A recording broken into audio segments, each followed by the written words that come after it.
podcast.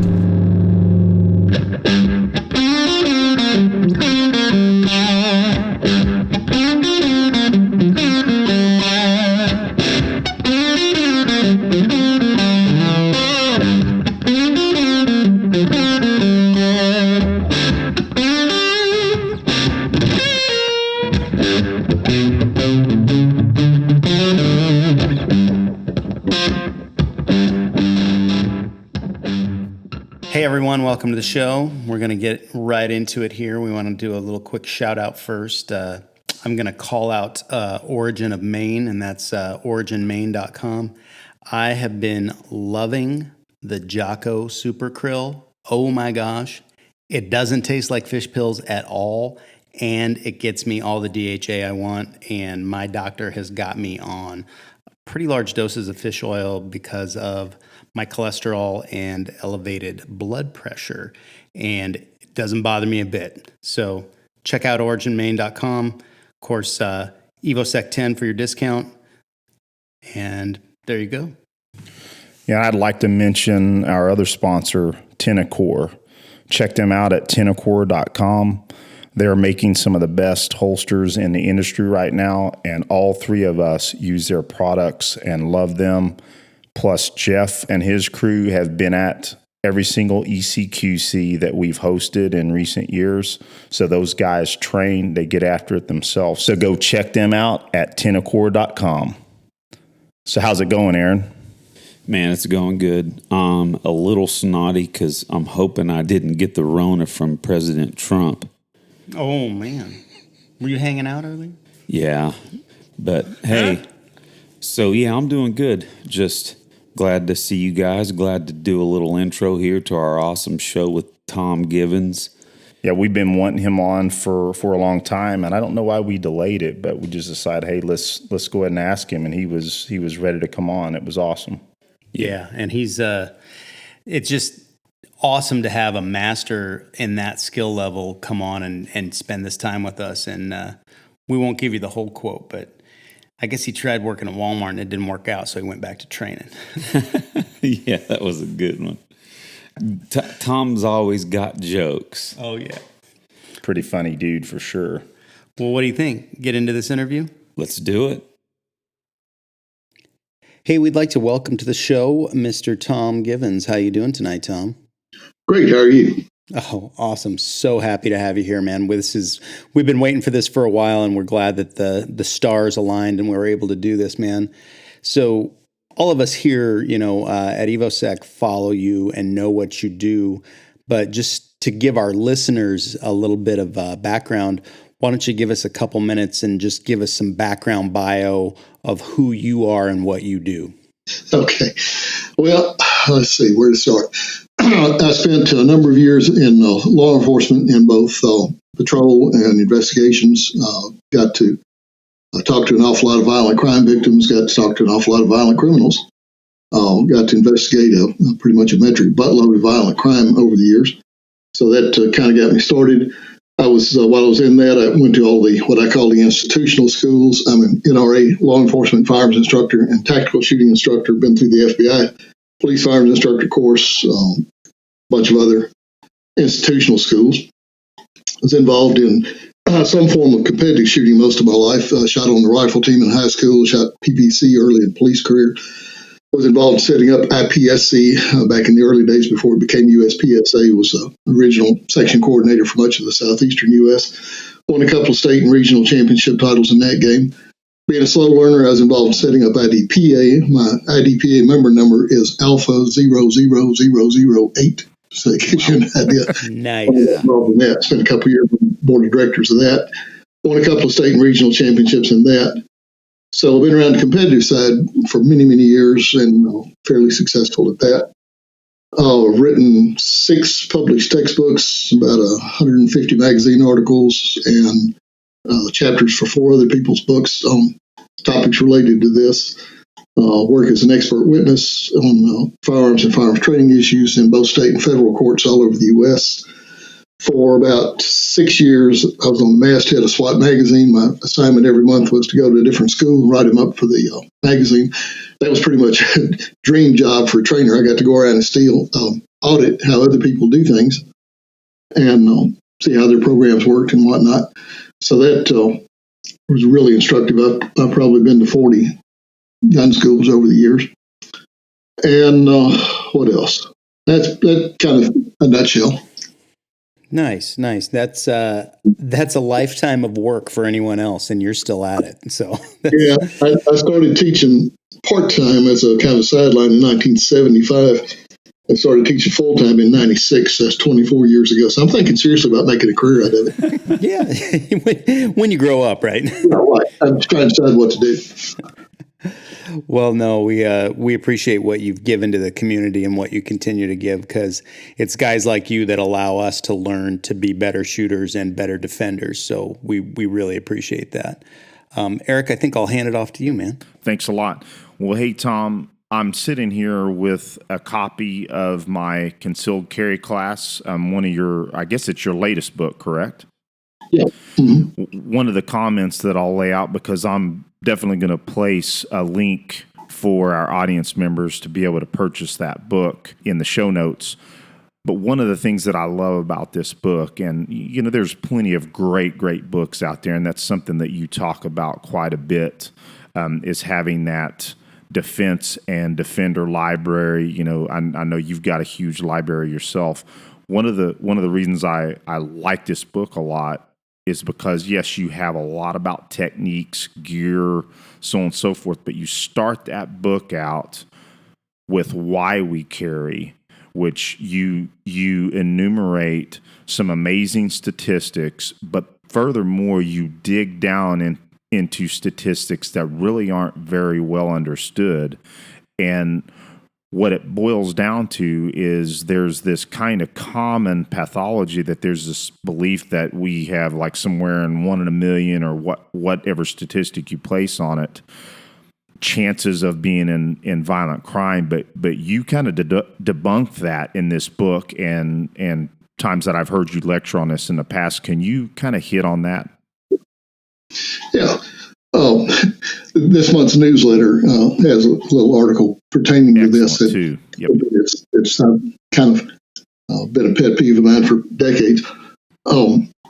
Most people are not just ignorant about violent crime, and as it says in that article, ignorant. When you say someone's ignorant, that's not an insult. It's a statement of fact. Ignorance means you don't have the requisite information about some particular topic. That's all it means. And when it comes to violent crime, though, I think most people are what I call willfully ignorant. They not only don't know, they go out of their way not to know. They try to make an effort not to know what really goes on because it frightens them. And if you look at it realistically, you're really compelled to do something about it. And people don't like to have to do things, so they kind of dance around the subject a good bit. Most people in this country just have no idea the actual level of violent crime and what your odds of needing to defend yourself actually are. I do speeches sometimes for civic groups like the Rotary Club, the Optimist Club, Lions Club, whatnot. Those are typically made up of suburban, middle-class professionals, business owners, lawyers, doctors, whatnot. And when I ask them, how many violent crimes are there in the United States in a typical year, what kind of numbers you suppose I get from those kind of people? They may quote some of the often quoted somewhere around 10,000, maybe less, maybe a little more. Yeah, something like that. Unfortunately, the actual number is in the millions. You just see their jaws drop when we tell them the actual numbers. And, the information's there, but most people are just completely unaware of it. The media is partly to blame for that. Whenever the media talks about violent crime, they go by the FBI UCR. The UCR is the Uniform Crime Reporting section of the FBI, and they put out a UCR report every year. In fact, the one for 2019 just came out this week. It takes until September or October to collate all the information from around the country and put out the report for the previous year. So this year's just came out, I believe, this week. And the media and most other sources use that as their index of what's actually going on in crime in the U.S. The problem with it is it's completely and absolutely inaccurate. Most people think that police agencies in the U.S. are required to report crime to the FBI UCR, and they're not. It's a purely voluntary system. there are roughly 18,000 police agencies in the U.S., counting campus police organizations, employ about 1.2 million cops. And according to the FBI's UCR section, only 51% of those departments report their crime to them. So when you see a total number of, say, homicides, for instance, it's not the total number of homicides. It's the total number of homicides reported by that 51% of agencies that report to them. So it's actually a hugely distorted number, grossly underreported. According to the UCR last year, there were like 16,500 homicides in the U.S. People who study that for a living will tell you the real number is probably closer to 40,000. Wow. And that's a pretty large disparity when you think about it. There's another organization called the Bureau of Justice Statistics. It's not part of the FBI. It's a separate part of the Justice Department. And they come up with some rather radically different numbers. For last year, their report for last year just came out also. Incidents of violent crime, they only list 4 crimes as violent crimes involving injury to the victim, 1,265,680. Violent crimes involving a weapon, 1,119,060. Stranger violence, that's a violent crime where the offender and the victim don't know each other, 2,254,740. And it's just last year alone. So you can see those numbers in the thousands are kind of laughable, really. We're talking about millions. Huge difference. In 2019, for instance, according to the BJS, there were 459,310 rapes. That's a damn big number. And one of the things that I pick apart from, the multiple times I've heard you talk about these statistics, Tom, is that I think you've put it at, we have more like one in a dozen or so, or maybe even less chances that we might go ahead. In 2018, there was one violent crime for every 54 people in the U.S. But if you take the kids out, it's about one for every 30 adults. So that's a long way from 1 in a million. Yeah, and the fact that you pointed out that's like every year, so you have this higher chance throughout your lifetime of dealing with violent crime. Oh yeah. The BJS did a study in 1987 that said that Americans who were 12 years old in 1987 had an 83% chance of being the victim or intended victim of a violent crime in their lifetime. That's 4 out of 5 people. Wow. Yeah, that's the statistic that I thought I read, that you stated that. Yeah, that's crazy. And that makes you really think, man, we have to be prepared. Yeah. It's not living in fear or being paranoid any more than having a fire extinguisher in your home or a seatbelt in your car. These are preventable problems that come up every day. They're foreseeable, and the ways to mitigate those risks are easily done. It's just that people have been brainwashed in believing that violent crimes are 1 in a million chance when it's actually 1 in a few dozen. Well, and Tom, I'd like to pass this to Aaron, but I'll just comment one other thing that I keyed in on is your newsletter. Yeah, your newsletter is super helpful. You put the monthly drills. Folks in the audience, you need to sign up for Tom's for Rangemaster's newsletter if you are not signed up for it. It's phenomenal information. It's kind of like a treat every time I see it come in my email. We really appreciate it. Thanks. One thing, they don't have to sign up for it. We post it on our website, which is just rangemaster.com, real simple. It's posted around the first of the month, every month. You don't have to sign up for a list or anything. Just go to the website and click on it and read it. It's usually somewhere between 2,500 and 3,500 words each month with just tons of information in it. It's free, absolutely free. All you got to do is click on it and read it. But I will certainly post go to the website, the old one's all the way back to 2009 or archived there, so there's tons and tons of information there. Yeah, it's excellent information, and I'll post that in the show notes as well, Tom. All right, appreciate it. Aaron, what you got? Yeah, so Tom, segueing from that point, the fact that you are willing to, that you want to share the information so much, that helps the community so much. Now, regarding that, bear with me as I set this up. There are amazing shooting instructors in the country these days. This is the best time for training in history, probably. Would you agree with that? Oh, absolutely. This is the golden age. We have the best equipment and the most developed technique and the best instructors that we've ever had. So it seems that most of the instructors that are available and most people seek out are instructors that teach you how to shoot better. It's about competition, which is great too. We all compete, but it's, of course, not just about shooting fast and shooting well in a competition. You are one of the best, if not the best, instructors in the country that I recommend and can think of that teaches the student how to defend themselves better. I see it as basically kind of an 80-20 approach where you give them the techniques and things that they need to address before they go on to the outliers that we may cover in competition classes.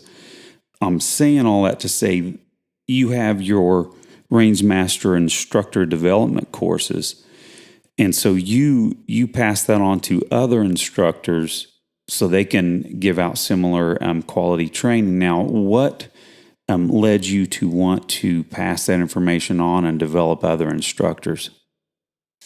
Well, it started out kind of selfishly, actually. In '96, we built a training center in Memphis with multiple ranges, classrooms, pro shop, and hand-to-hand area. Pretty neat place, and ran that for 18 years. But when we started out, we taught classes throughout that 18 years, 6 or 7 days a week. During the week, in the evening, we taught from 6 p.m. to 10 p.m., Monday through Thursday, every other Friday, all-day class on Friday, and every weekend. And for the first year or so, I taught all of those, and desperate to get some help. But I started out with the local law enforcement agencies, with their firearms instructors, trying to get somebody that could help, and they were just absolutely unprepared. Most of them knew how to work their issue gun, but nothing else, which won't work in the private sector because people show up with everything. You got to know how to function and properly use every action type there is. So most of them at least had a clue how to work their issue gun, but generally nothing else. And the only training they had was the basic NRA law enforcement firearms instructor class to get their state okay, and whatever in-house training they got from their department, which if you've ever worked around law enforcement much, you realize that that's a problem of like second graders teaching first graders. The guys who are teaching today were taught by the guys that came on 10 years before them. They were taught by the guys that came on 10 years before them. So after a few generations, it's kind of like a puppy mill. Everybody's retarded. And it's pretty watered down training that way. Plus, the standards have just got lower and lower and lower over the years. When I was a puppy in the 70s, we qualified to 50 yards, and then it was 25 for decades. Now, in many states, including this one, it's 15 yard maximum. Most common injury among police firearms instructors is a bad back from continually lowering the bar. So I wasn't able to find any help there, so then we branched out to the federal agencies and saw the same thing. Their guys knew how to work their gun and had been taught the FLETC or if they were in the FBI version, how to teach, and really just wasn't suitable for civilian training. So basically it boiled down to I wasn't able to find any help, so I decided if I'm going to have any competent help, I'm going to have to make it myself. So we put together an instructor training program and got state to sign off on it. We were the first and for many years the only non-NRA course that you could take and get a state license as an instructor in Tennessee and now half a dozen other states. And I did it, as I said, primarily to train up a cadre. After the first instructor course, we called some of the best people out of that and we made them staff. And then each year after that, we'd do the same thing. We'd pick the best 2 or 3 people in the class and invite them to become part of our training cadre. I wound up with over 20 part-time instructors, about a half dozen that could actually function as a lead instructor and teach a class, and then the rest were assistant instructors. So if I wasn't teaching a class, one of the primaries and a couple of assistants would teach it. And we were able to turn out a quality program there. Tennessee has a carry permit that requires an 8-hour class before you apply, and schools are required to meet or exceed the state standard, so we just exceeded the hell out of it and ran thousands and thousands of people through the school there during that 18-year period. So, Tom, I've got a question I'm going to frame fairly loosely because I think we know about it, but we want you to frame it in a way that other folks will be aware. There's some information and some study that's been done on 65 particular students of yours. What would you have to share about that with us? Well, that's students that have been involved in shootings that we have a good debrief on. We've probably had quite a few more than that. When we had the school there in Memphis, guys could just come by the office and kind of stick their head in my door and say, "Hey, can I talk to you for a minute?" And I get several debriefs a year that way. But I live 1,000 miles away from there now and have for 4 years, so we don't have that easy access anymore. So I'm sure we've had more than I know about. Plus, some people are a little reticent to talk about those things. They don't want the people at church to know, or the people they work with know, or whatnot. So they try to keep a low profile when they're involved in something. But the numbers you're referring to are people that have been in a defensive situation and have come back to school or have been reported back to me through law enforcement channels, and then we got hold of them and got a debrief. So right now the record is 65 wins, 0 losses, and 3 forfeits.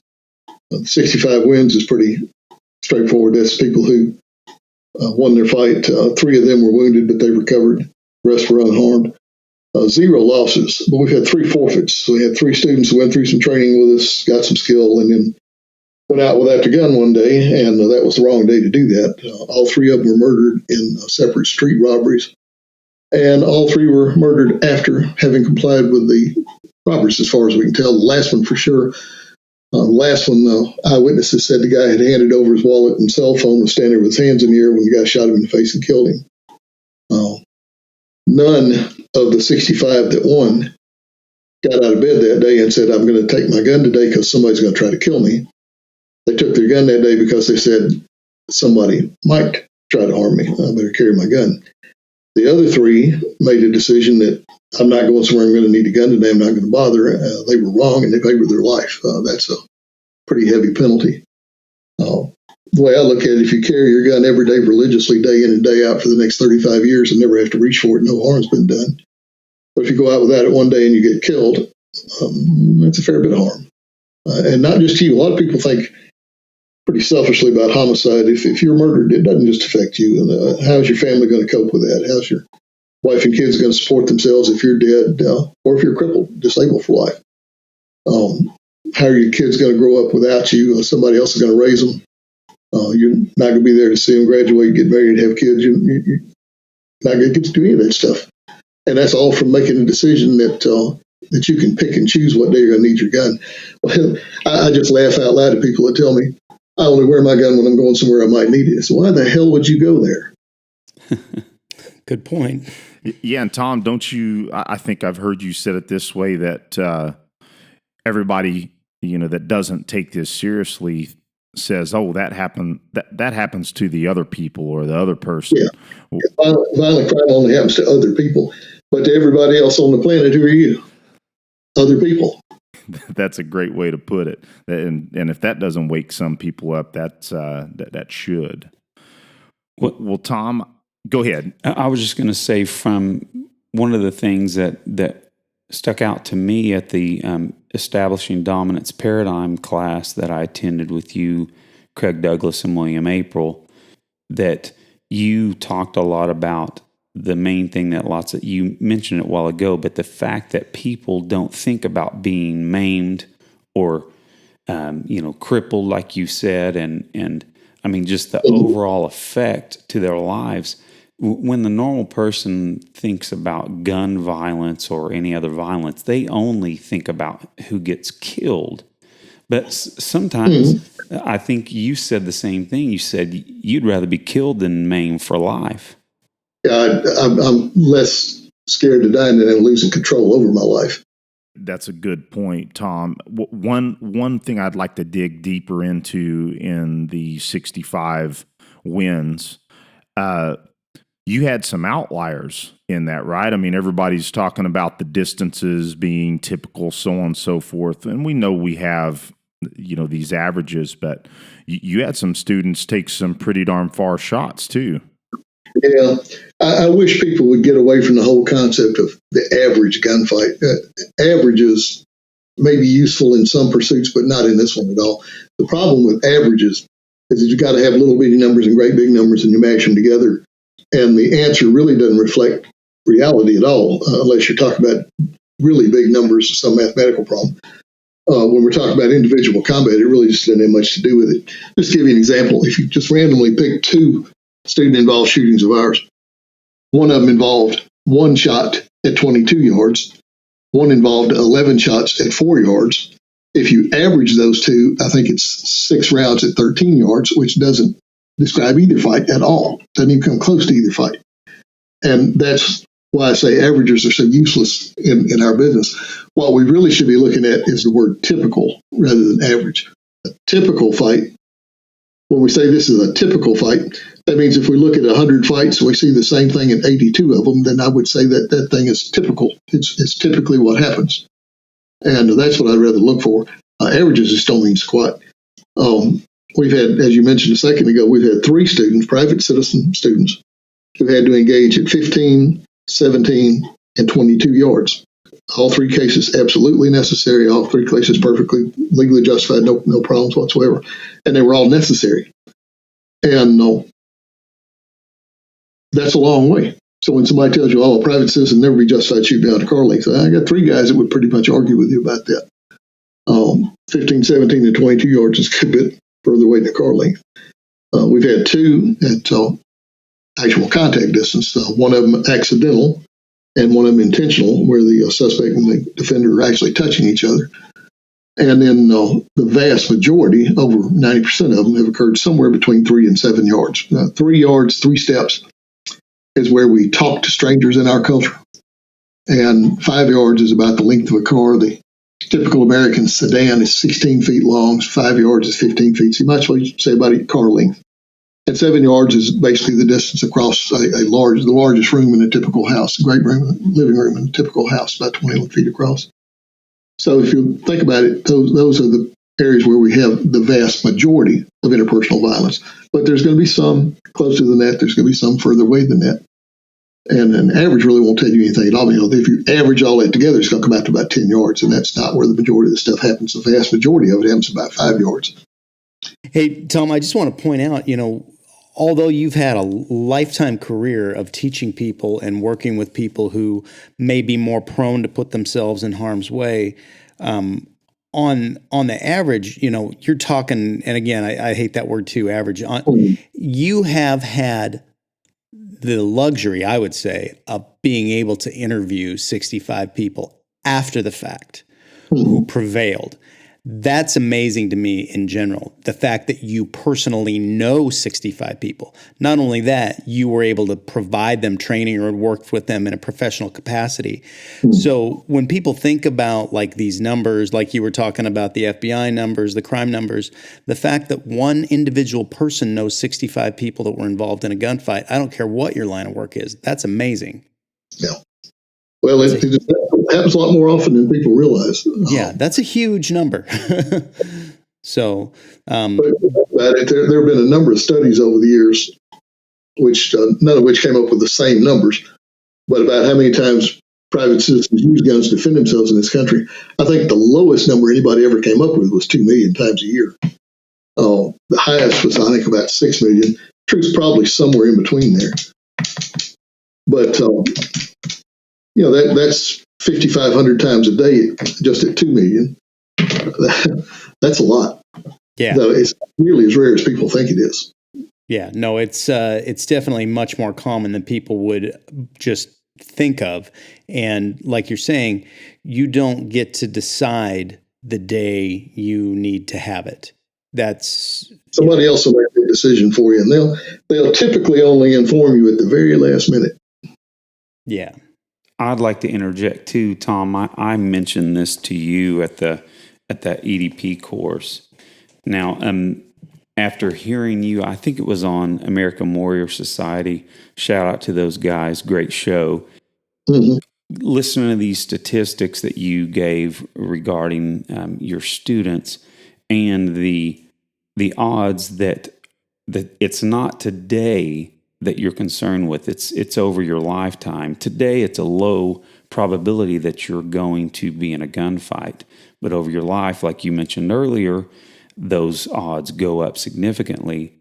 And you don't know which of those days it is. Sure. And of course, I speak to good friends these days, and they say when they're going to carry, and I think I just need to carry here. It's a shame, but those people have to come to the realization that they really need to carry as often as possible. But that day, listening to you on the way to work, I went out and got the smallest Glock I could, which was a Glock 42, and I started carrying that in a non-permissive environment just because I wasn't going to allow someone else to pick that day for me. And it was at a time where my employer didn't like to lock the doors, and people would just materialize in my office, and some of them were people that I had laid off. So yeah, it's hard to get that across to people. They have to come to that realization themselves. But typical middle-class person in this country has a lifetime of cultural indoctrination as a victim. Don't resist, don't do this, don't do that. Give them what they want. Problem is, if you wait to see if they're going to kill you and they kill you, it's too late to stop them from killing you. So you have to be a little more proactive than that. It's sad, if you go for 30 years, that's about 10,000 days. And if you need that gun one time in those 10,000 days, the problem is you don't know which of those 10,000 days it is. So what do? Well, you carry one all 10,000 days. And then if you wind up not needing it, it's okay. But if you do need it, you have it. Sure. Well, and again, that's what convinced me to up my carry game too. I'd already been a serious carrier, but I got to the decision where I was not going to be kept from doing it whenever it was fully legal for me. So again, what's the first rule of gunfighting? Have a gun. Bring a gun. Bring a gun. Exactly. Eric, you have something you want to go into, buddy? Tom, we kind of spoke pre-show about the fact that you train, obviously you teach a lot of people, thousands of people over the years, but you maintain a personal training schedule yourself with other trainers. So I'd like to ask the question this way. Over the years, you've trained with legends like Jeff Cooper, for instance, as one to mention. Of course, you're friends with Ken Hackathorn. I can just go down a list. Over the years, give a couple examples of past instructors that may not be with us, or maybe they still are, that have influenced you the most, and also maybe more contemporary or later instructors. Give a few examples and what kind of influence they've had on you. Okay. Well, I was really fortunate starting in the early 70s, have a long-standing relationship with Jeff Cooper as first officer corresponding back and forth, and then several trips out to gun sight. I don't, and have not for years, taught his pistol technique. And to be quite honest, he really didn't teach me how to shoot. What he taught me is how to teach. A lot of what we do is modeled on what Jeff discovered in the early days of putting together gun sight, which didn't happen overnight. That's actually the result of about 20 years of teaching around the world, not just around the country, and distilling it down into a system that actually works, a system of instruction. So I would say he had to be my biggest early molding influence. And as I said, today we don't teach anything that even resembles the pistol technique he taught in the 1970s, early 80s. But he taught me a great deal about how to teach, how to approach this stuff from a trainer standpoint. Probably a contemporary that's had a really large impact on me would be Craig Douglas. I think he's been on your show recently. Absolutely. Craig does the very best job of anybody I've ever seen on handling the 0 to 2 meter problem. He and I teach together a few times a year, and I handle the 2 meter to 25 meter problem. He handles the 0 to 2 meter problem, and our systems mesh together very well. But I learned a great deal about the 0 to 2 meter problem from him, and a lot about teaching a lot of the mental management parts involved in this. He's got a really good grasp of that. Among the up and coming new guys, I had the real pleasure of training with Gabe White not terribly long ago. And Gabe is not only a gifted shooter, but he's a gifted communicator. And I picked up several things from him that we immediately worked into our program, which is one of the reasons I continue to train with other people. I try to take at least 2 classes a year from outside my own organization. I don't always make it. This year I've had one because of the plague. It may be the only one I get this year because I'm 2.5 months behind. But try to get 2. Last year, for instance, I trained with Gabe and with Ernest Langdon, who I've known since 1996, but just finally got a chance to train with him.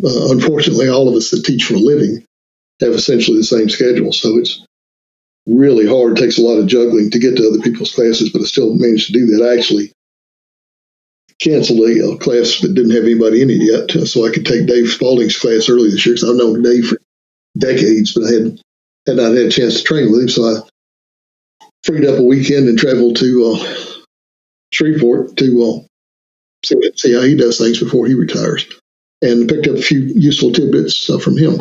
Nobody has all the pieces of the puzzle, and the puzzle changes, the puzzle evolves. We don't have the same equipment we did 40 years ago. You know, I started going gun sight in the 70s.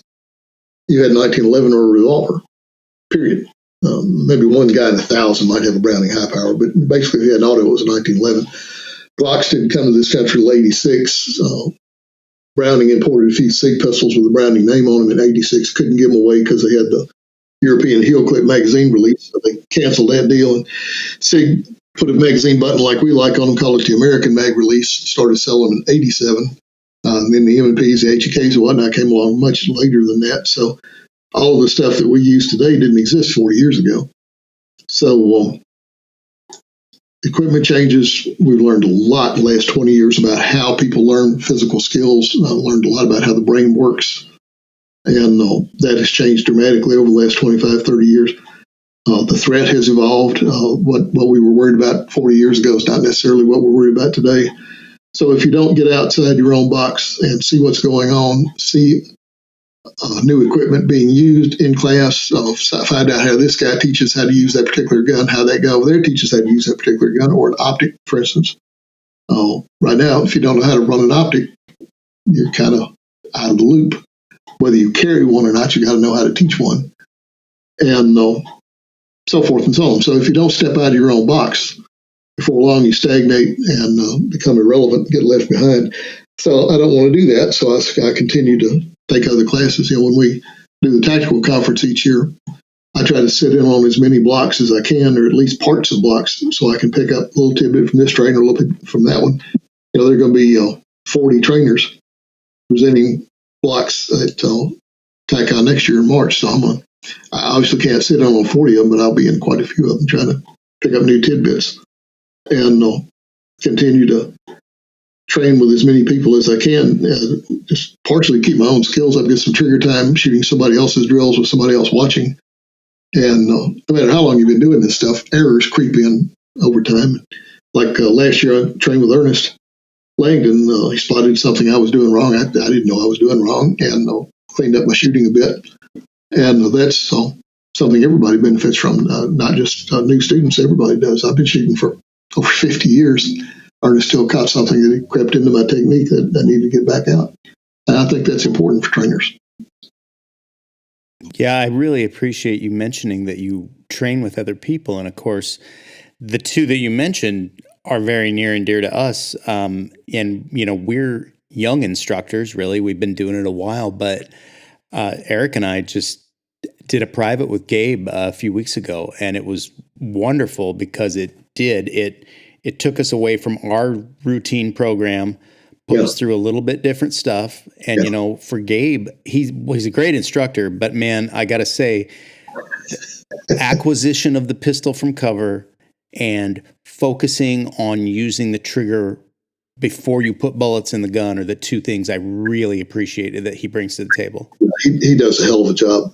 I was really impressed the first time I trained with him. He does a lot of things that impress me. He has a printed lesson plan and printed notes that he actually carries in his hand out to the firing line and refers to and whatnot. So many trainers kind of wing it. And if you take their class, same level class 3 times, you get 3 different classes because they're just kind of winging it as they go along.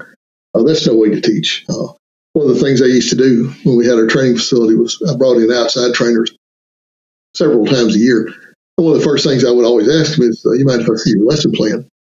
And a significant number was, well, I don't have one. Well, how the hell do you teach without a lesson plan?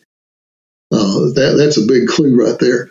So I think Gabe impressed me not just with his phenomenal skill, but with his organization and meticulous work he puts into being a good trainer. Yeah, he was definitely a blast to train with, and we noticed that as well about Gabe. And you mentioned Craig Douglas, so I kind of thought I'd comment on that.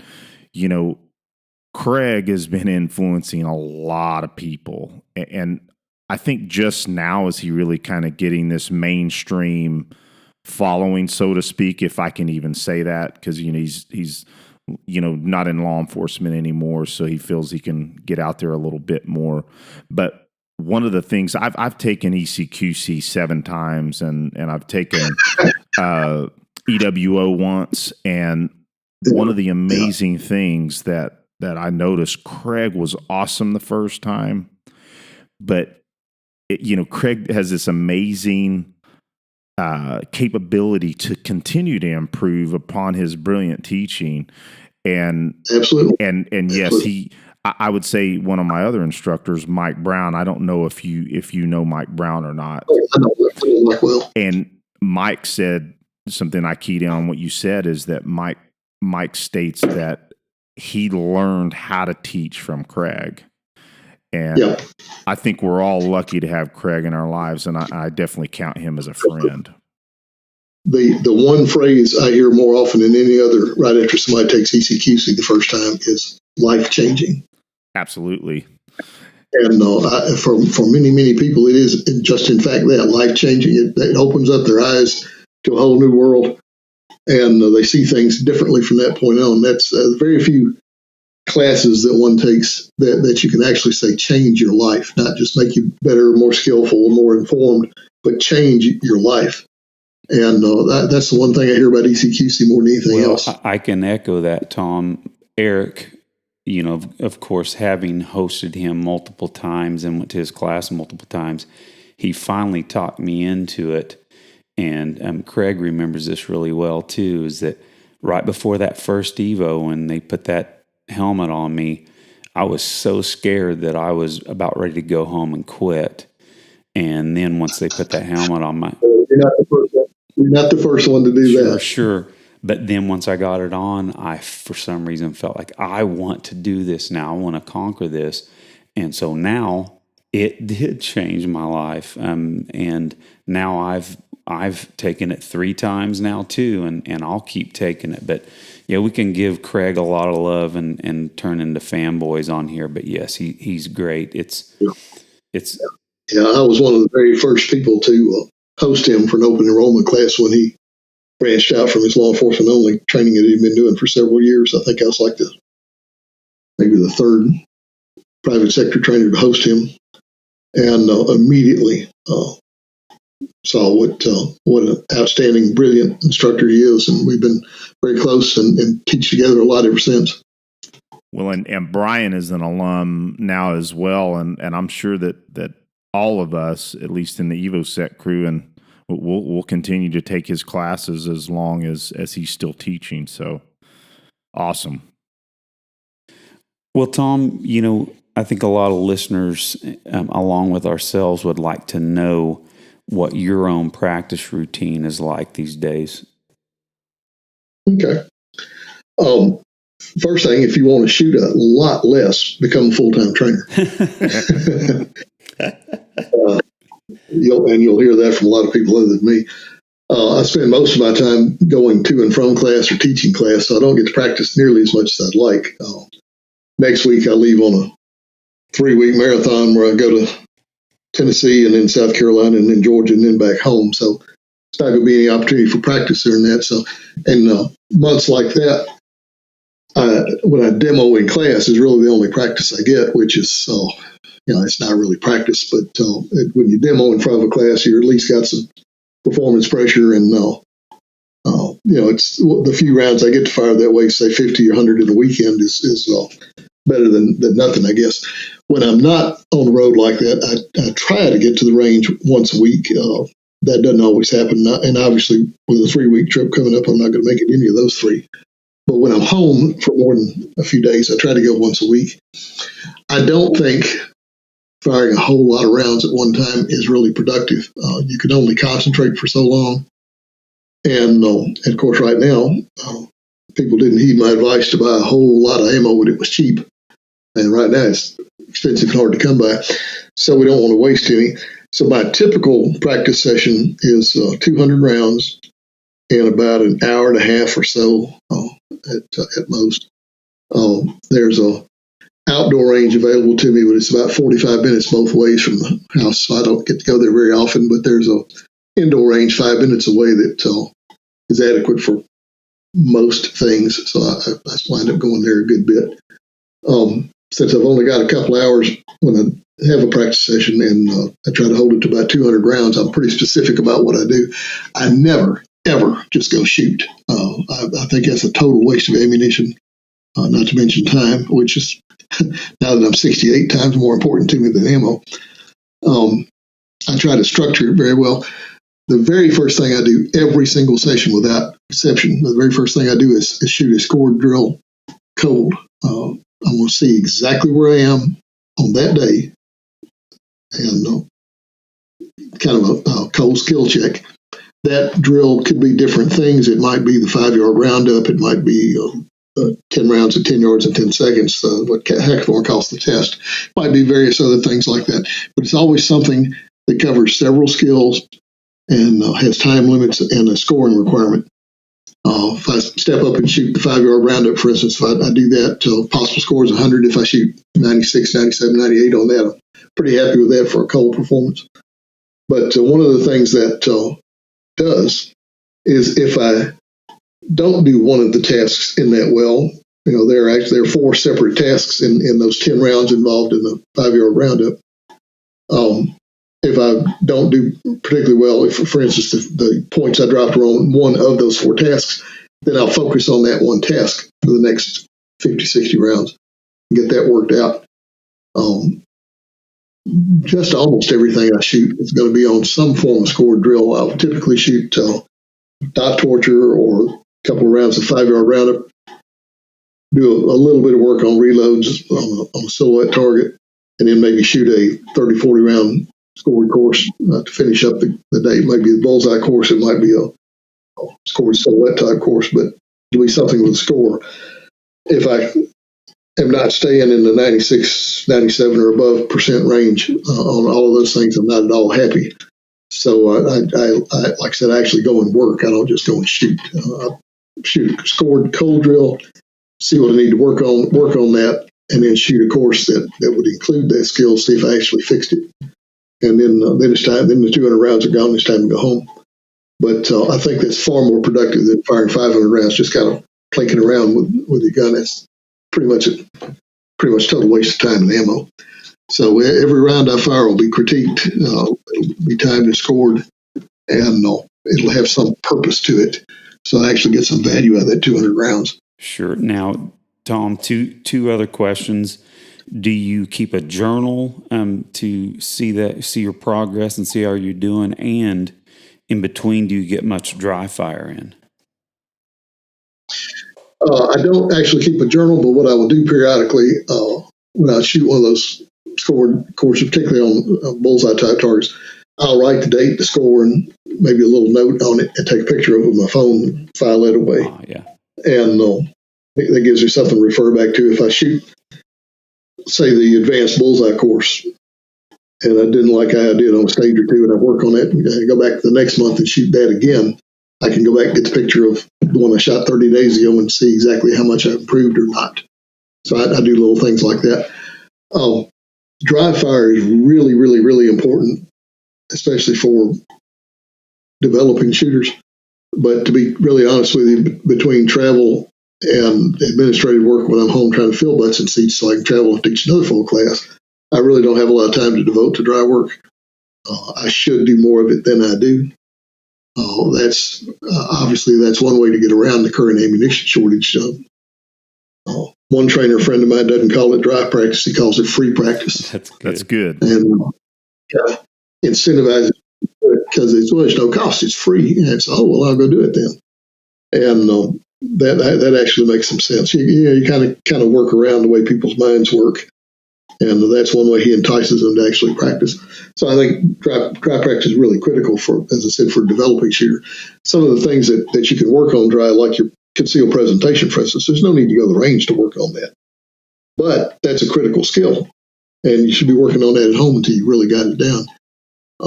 If you need that gun to defend your life out in public, you may or may not have to actually fire it. You may or may not have to reload it. You may or may not have to fix it. But you're sure as hell going to have to draw it. Mm-hmm.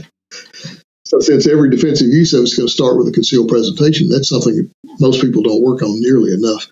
I find a lot of people who show up for class, and when they first start out, the first thing we do in every class is work on presentation dry before we start doing anything else with the gun, because you got to get out and put it away safely before we do anything else with it. And I find an awful lot of people that initially take 2.5, 3 seconds just to get the gun out and get it on target. Well, you haven't got that kind of time. You really should be able to present the gun and get a close range hit in a second or so. And the only way you're going to do that from concealment is work on it a great deal. And dry is a way to do that. The other thing is, we've known this for some time, but recent research has really borne it out. Recency trumps just about everything else. If you shoot 1,000 rounds in 2 days and don't touch the gun for 11 months, and then you need it, you won't be nearly as proficient as somebody who fires 50 rounds a week, every week. Because if he gets into a fight 11 months later, how long has it been since he handled his gun? Been a week or less. So that recency has more to do with success than anything else. But what's a really good way to have recency? Dry work. If you just 1 or 2 days a week do some dry work, then it can't be more than a few days since the last time you handled your gun. And your nervous system is much more set up to smoothly and efficiently work that motor program because you recently re-greased it. Well, Tom, if I can also comment furthermore on your personal practice and kind of connect to your newsletter, again, pointing the audience to go out there and check those newsletters out. You may know this. On our show, at the end of our show, we prescribe a drill of the week, and you guys have the awesome drill of the month on your newsletter.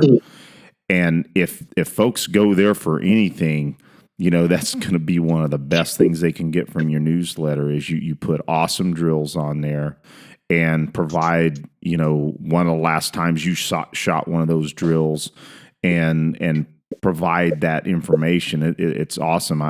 I haven't shot it yet, but maybe we'll prescribe it if you're okay with it. But your guys' Rangemaster handgun core skills test, I think that's going to be one of the next drills I shoot myself. Just to check that out. That's a real good way to see exactly where you are as an individual on that given day. It's a good all around test pretty much everything you need to know how to do with a handgun, which is why we call it core skills test. It's all the core skills involved in defending yourself with a pistol. And it's only 40 rounds, right? 40 rounds, yeah. And if you can score above 125 on that, you can start working on other stuff. Your pistol skills are squared away. Awesome. We'll have to do that. Maybe we can talk offline, but maybe that's something we can prescribe sometime with your permission. Sure. Yeah, I put the drill of the month in there to entice people to get out to the range and actually shoot. People that have been around this a long time have a hard time coming up with relevant drills on their own. I don't want people to just go out and shoot, because that's a waste of time and ammunition. So every month we put a drill in there that maybe 10 rounds to 50 rounds, depending on what it is. Bullseye course, for instance, is 30 rounds, 5-yard roundups, 10 rounds. So there are all kinds of things you can do with different round counts. But the idea is to get people off their butt, get them out to the range, and actually use their equipment some. And again, for recency more than anything else. And ways to see where they're deficient, what they need to work on. You don't get better by working on the stuff you already do well. You get better by working at the stuff you suck at. Then you don't suck at it anymore. And that's the definition of getting better. You don't suck at it anymore. So the only way you get better is to identify what you're deficient at and work on that. We all know shooters that went from nowhere to some degree of skill and then plateaued and stayed at that level of skill for the entire rest of their shooting life, because they stay in their comfort zone and only do what they already feel like they can do fairly well. That ain't how you get better. So if you shoot the drill of the month, every month is different, and a lot of the drills highlight different skills or different skill sets. So if you actually shoot the drill of the month every month, see what you're good at, what you're not good at, and work on the stuff you're not that good at, you actually become a much better shooter. One of the things we did this year is we have a drill we call the baseline assessment test. It's 20 rounds. Gives you a pretty good idea where you are with your pistol. And we ran that in January, and we're going to run it again in December. So the idea was you shoot it in January, get your baseline score, you work on the other drill of the month, each month, and then in December you shoot it again, and we should see an increase in your score from January to December. And that's a really good way for you to actually track your progress and see, am I better now than I was a year ago? And that, again, just another incentive to get up off your butt and go shoot. I know an awful lot of people that talk a good game with a pistol, but can't really do much with one. Given the stakes that are at odd if you have to use that gun for real, I'd like to see people with a bit more real skill with them. And this is a really good way to do that. Well, Tom, we've covered a lot of important information here, so thank you so much for your wisdom. But I have to say this is probably the most important question that we ask each show, and that is, what are your 3 favorite musicians or bands, however you want to answer that? That's a tough question. I've got really eclectic musical taste. That's a tough one. You're just as likely to find me in the garage on the rowing machine with a Beethoven symphony or a Wagner opera on, or Stevie Ray Vaughan or the Allman Brothers. Awesome. Nice. Anywhere in between. I guess if I had to name 3 favorites, Stevie Ray Vaughan and the Allman Brothers would be 2 of them, and then third would be tied up somewhere between Zeppelin and Santana and some R&B group somewhere. So that's about the best I can give. That is eclectic. That's great. It's funny, again, sometimes that stumps people. Mike Seaclander had a real hard time with that question. Well, my problem is I listen to so much different stuff. Narrowing it down to 3 is my hard thing. Well, saying that you listen to a lot of music, that's an answer in itself. So, Tom, thank you. Well, guys, I think we're nearing that time. This has been, man, a wonderful, wonderful opportunity to spend some time with you, Tom, and get some of those questions answered, right directly out of the horse's mouth. Because, man, you are a workhorse in this industry, man. Well, it beats working for a living. Yes. Well, we just want to give our gratitude and thanks, because hopefully someone else gets something out of this, and that's why we do this. It echoes what you're talking about, is teaching other people to do it is why we continue to do what we're doing, and we want to try and bring up the next generation of folks that are going to continue to do this, because we have resources that we're losing, that aren't getting replaced. So we need to train more trainers. Absolutely. That's really why I do the instructor course nowadays, because I don't have a fixed facility anymore. I don't need a staff anymore.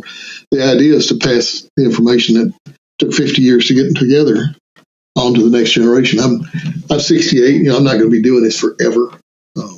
So at some point, we'll be turning it over to the next generation of trainers. And I just want to make sure that they're as well prepared as they can be. If you get bad advice from your golf pro, it's not a big deal. Get bad advice from your tennis pro, it's not a big deal. But you get bad advice from your defensive shooting pro, it could be a real disaster. Somebody could lose their life, their mobility, or their freedom.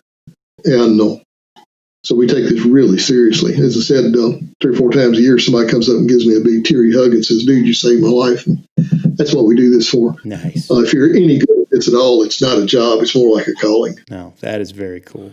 That is very cool. Well, guys, should we wrap it? I think so. Well, Tom, I look forward to seeing you in November in Arizona. Really stoked about it. I'll be there. That's a great facility, and we got some good folks in that class. It's going to be a big time. It will be epic. Well, and Tom, Brian, and I won't be too far behind Eric next time the stars align. No, for sure. When you're close by, I'm going to definitely take that course too.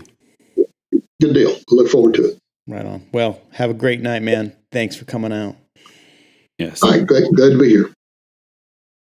Hey, guys, that was a great interview, man. Really, really enjoyed having Tom in here. So what do you guys think? Any comments before we roll into accountability here?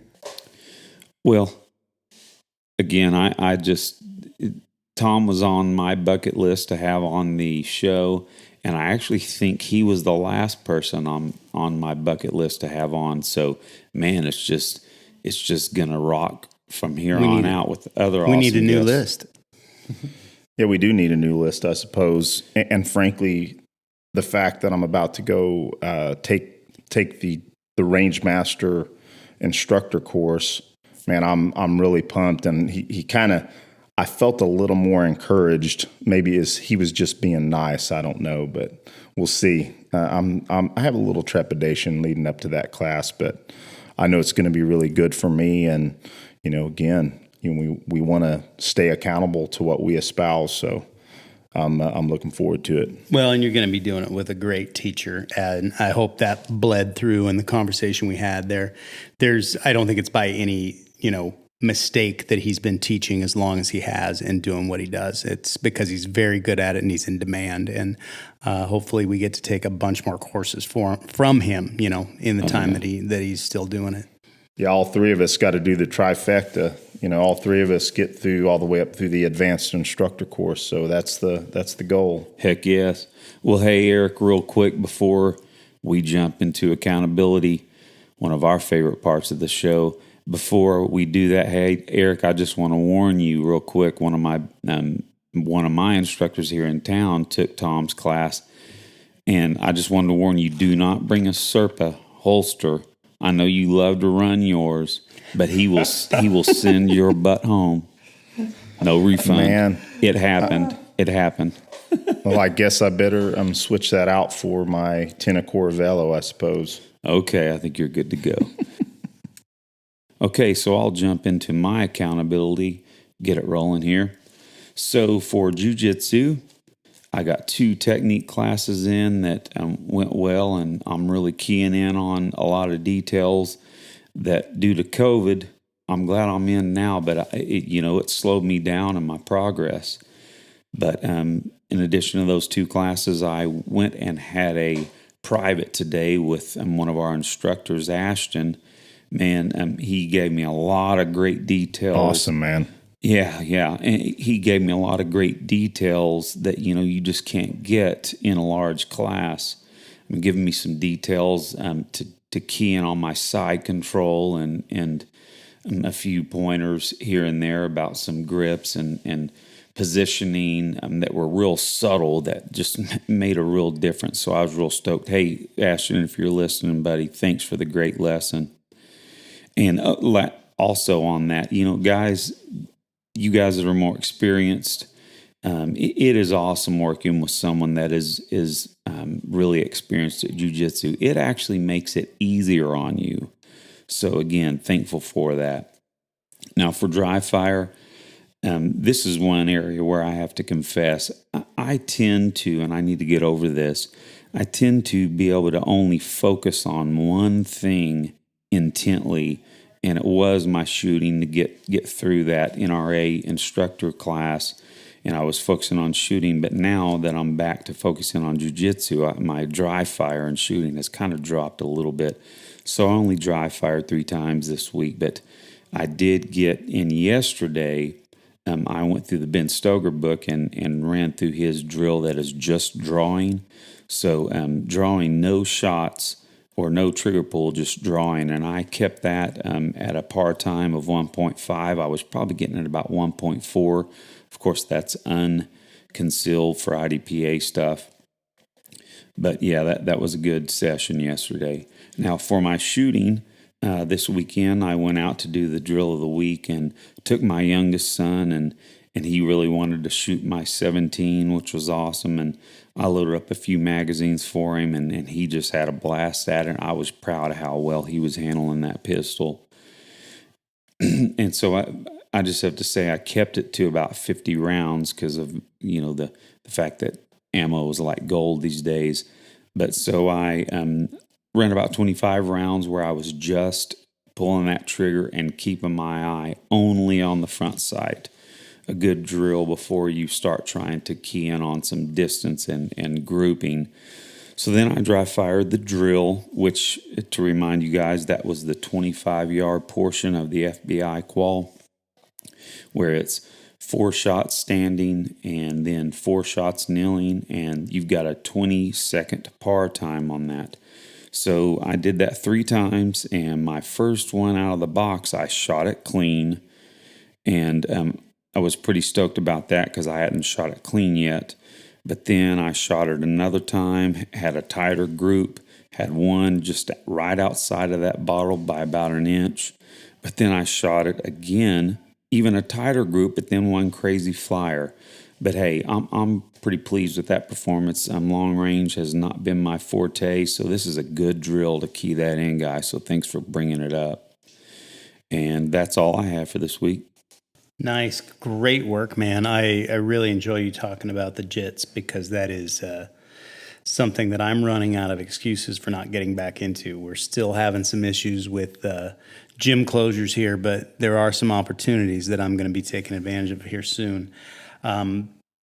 However, on the fitness side, I did get 5 CrossFit sessions in this week. I usually take at least one rest day, but I picked up Saturday this week as well. So had a rest day and Sunday off out of the gym, but got 5 workouts in. And it's, something that I try to remind folks, if you're trying to get stronger and you're trying to build muscle, I don't want to say like mass. I mean, I'm not trying to bulk up or anything, but if you work out 2 or 3 days in a row versus 3 days out of the week with a rest day in between, you're definitely going to get better results out of it.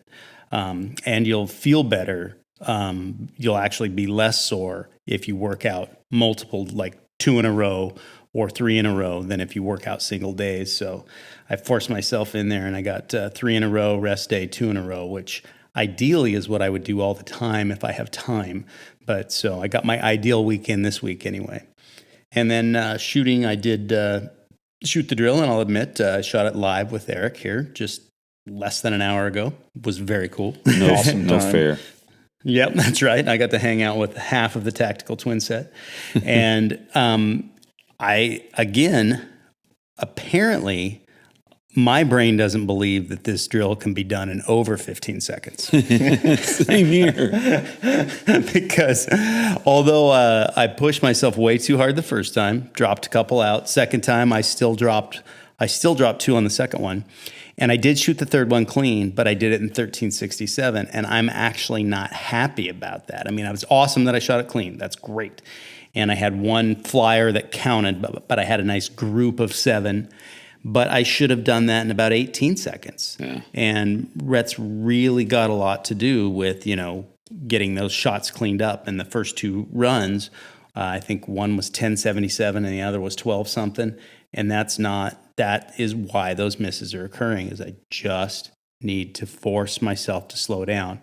And we were working with Ryan today, and I reminded him when he was shooting, the par time went off, and he'd shot 7 rounds, and he heard it. And I saw him react, and it was like, I told him, I said, I don't care.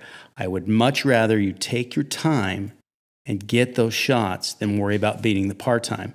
Because if you're pushing yourself to beat the par time, you're actually decreasing your accuracy. And that's not what the purpose of this drill is. So pretty cool. But I'm sitting, and of course, I can sit there and coach that, but I can't do it. well, let me interject, Brian, because I forgot to say that. That's funny. We have the same brain, because I keep hitting it about 14 and a half to 15 and a half seconds. So yeah, no, it is hard to slow it down. Yeah, no, and so then I have gotten less flying currently, because I'm going to announce this on the air. Oh my gosh. I actually own a plane, and we're getting it ready. So I'm going to start flying much, much more, because I've been kind of holding off. I didn't want to pay rental while we were prepping this new venture. So I'm getting pretty stoked about that. And that's going to become a really solid focus here over the next 4 months. So you may be hearing me miss some range days or miss some workouts, but there's a purpose for that, because I am in the process of getting licensed. And once the license occurs, that intensity will back off. But that's definitely where my main focus is going to shift right now. So that's how about cool. you, Eric? Yeah. Oh, yeah. Well, all I'll say is that accountability is so much more fun when you're doing it with your business partner and good buddy. And we had an excellent time tonight. I'll mention this first. Ryan, who I've spoke with on the air several times, one of our brown belts at our gym, came to me and wanted to do more weapons-based stuff. So we decided to kind of exchange knowledge, and he and I have been getting after it together in our garage, as I've mentioned. And he is here tonight because his birthday was just a couple of days ago, and Brian and I helped him build a AR, so we zeroed that this evening. Awesome. I had a great time. And he had a huge grin on his face, and he's sitting back here behind me here. Hey, I've been Ryan. telling him we got to actually have him on the show here real soon. But him out here supporting us too. We all did the drill of the week, which, like you guys have said, the 25-yard portion. You guys officially beat me on that drill this week. I had one of those learning days for sure. I was averaging two shots out on that drill. So, and like all of us, we were shooting it too fast. My first, I think, was around 12 seconds. The average 12. But yeah, really good learning opportunity. But I think that's precisely why we prescribed that drill.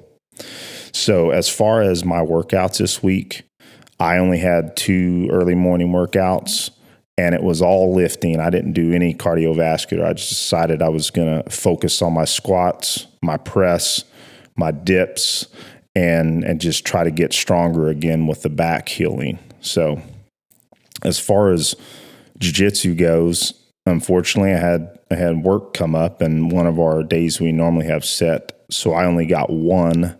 I suppose we could count this evening a little bit, because we got some knife defense in and Greco wrestling right after the shooting drill. So we got a little bit in tonight.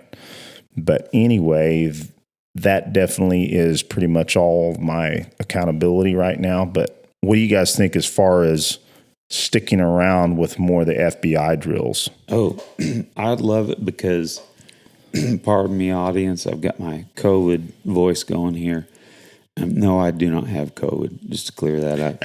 Allergies. But, yeah, what's great about these FBI drills, and especially if we split them up, they're low-count drills, which is wonderful. And you can do that drill like we normally do about 3 times, and you're not burning through ammo. Sounds great to me. What do we have then, Eric? Yeah. Well, so I'm not going to go through the full description. I'll go ahead and put it in the show notes. But we're going to do the 5 and 7 yard piece of the drill, just those two portions. And like I said, I'll list it in the show notes. So you know why I'm prescribing this again? Because you didn't because get to shoot it. I get to shoot the 25 yards on my own again because I already have the target up. Awesome. I will tell you that is something that when I have the opportunity and the target's up, I do like taking those shots at 25 because it is one of those skills that if you do a lot of drill work, and a lot of the other drills we do are much closer, and it's not that they're not important, but keeping that distance shooting honed is something that I myself, I don't want to say a lot of people, I don't want to speak for other people, but I know I myself let that perish on a regular basis, and I have to draw it back. As we're talking about shooting, I'm just majorly jealous because Brian can walk out in his front yard and shoot. It is not fair that you guys have your own private range there. You just called me out for ever not having shot on accountability. that was actually my point. No, I'm kidding. Yeah. That's good. It will get tougher here as the days get shorter, but we are looking at adding light to the range as well, so that'll be helpful. Nah, bro, it's just awesome you have it, and you're crazy busy, so sometimes it doesn't work out. So. But I have to drive 25 miles. So, yeah, that was my old deal. That's what I used to do. Yeah. But at least I have a range. I've got a great range, but I'm just kind of jealous. I just had to say that. Well, you guys ready to call it a show? I think so, man. Yep. I agree. All right. Amazing show, fun accountability guys, and great again, guest. Yeah. A wonderful guest. Glad he came on, and we talked about having him on again sometime soon. So we can't wait to do that again. Yeah. Yeah, I'll think about you guys in November when I'm getting instruction from him. I'm looking forward to it. Awesome. Nice. We'll expect text and pictures and all that jazz. Yeah. You got it. All right. Take it easy, guys. Talk to you next time. Care, Aaron. Bye. Right. Bye.